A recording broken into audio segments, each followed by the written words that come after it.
The impeachment inquiry into President Trump is moving into high gear. With us now, former Congressman Robert Steele, who was in the House of Representatives when the effort to impeach Richard Nixon was launched. And Congressman Steele, good to see you back here in the program. Nice to see you, Dennis. And we want to point out you are a member of the Channel 3 family because your dad was the legendary Bob Steele, who of course worked here at WTSC Radio for many years. So he loved the work here. Good to see you on the program.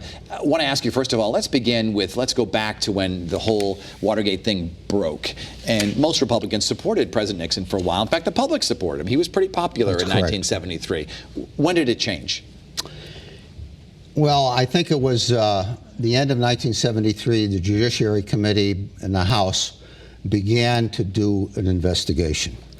And then it really changed in July of 1974 when the House voted, and the vote was overwhelming. Almost every Republican voted in favor of the Judiciary Committee launching a formal investigation, impeachment investigation.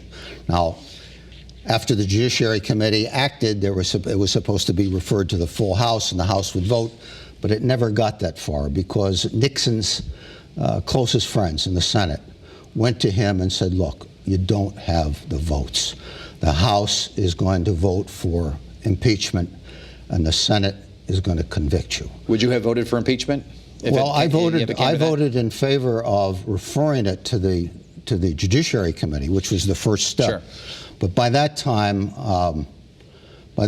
there was no question about it because new tapes had come out, and it was over. And Nixon, at that point, the next day, after his colleagues, or after senators had come to him, he went to Jerry Ford, and he began to prepare his resignation. So there was never actually a vote on impeachment per se. Nixon resigned before that could happen because he believed, rightly, that he was going to be impeached and convicted. Did you have a relationship with President Nixon at all? Did you know him well? I did. And did he ever talk to you about this process as it went forward? In 1973, I had just come back from the Middle East. I was during one of the big Middle Eastern wars, and one of the issues was getting enough oil to Connecticut and New England. And I spent quite a bit of time with Nixon at the White House on that issue. And the only thing he ever brought up to me was to remind me that he had been a young congressman once from California, just as I was, and he hoped I'd have an open mind. Is Nancy Pelosi doing the right thing here, or should there be a full vote? I think she's not doing the right thing. I think, in both the cases of Nixon and Bill Clinton, there was an actual a vote to enable the Judiciary Committee to start an investigation. And here, the Speaker of the House, Nancy Pelosi, clearly doesn't want to put some 35 newly elected Democratic House representatives at risk in conservative districts by having to vote for impeachment. And I think the main thing she's concerned about is the legitimacy of the whole impeachment process, and that is critical today. In the Nixon impeachment, as I said, almost every Republican voted to refer it to the Judiciary Committee. Even in the Clinton impeachment, I think 30 or 35 Democrats voted to do that. So I think at this point, with the country so divided, the legitimacy of the process is crucial.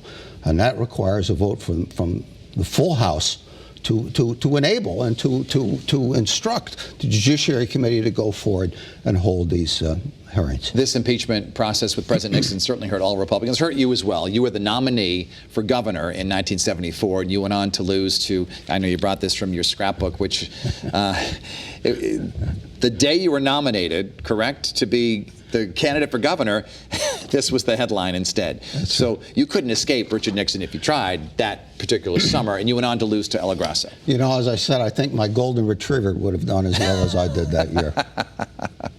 What's your advice for Republicans this year in our state? They're trying to, Demis Claridis is trying to be the next speaker. They want to gain some control, and yet they have a president who's going to be going through impeachment. Well, I think, first of all, I would say the chances of impeachment are about 85% right now. But I think the chances of the president being convicted by the Senate are probably 10%. So I think that unless something new happens, and something new seems to happen every day, but if the situation remains what it is today, I would think that President Trump would be the Republican candidate for president. And at that point, the whole issue of whether or not the whole impeachment process was legitimate or not is going to be a big issue and is going to weigh heavily on the election. So I think the smart thing to do, look, whenever we're elected, anybody is elected, you have accountability. You shouldn't be afraid to stand up and say, I am for this or I'm against this. So let's have a vote, decide whether or not it should be officially referred to the Judiciary Committee. And I'm sure it will be. And at that point, if the president is impeached, it should go to the Senate and let the Senate vote. You know, back in the day, you were a Republican success story. You won a congressional seat here. What's your advice to Republicans trying to unseat one of the 5 members of Congress here? Don't assume anything at the moment. We got a whole year to go here, and we got over a half a year to go before the nomination process. A lot of things are going to change. This thing can shift one way or another. So I would keep a very open mind and see how it develops. Former Congressman Robert Steele, a great pleasure to have you on the program, and we'll have you on again to talk about your dad and some of the other historical anecdotes you have. You have plenty. Looking forward to it.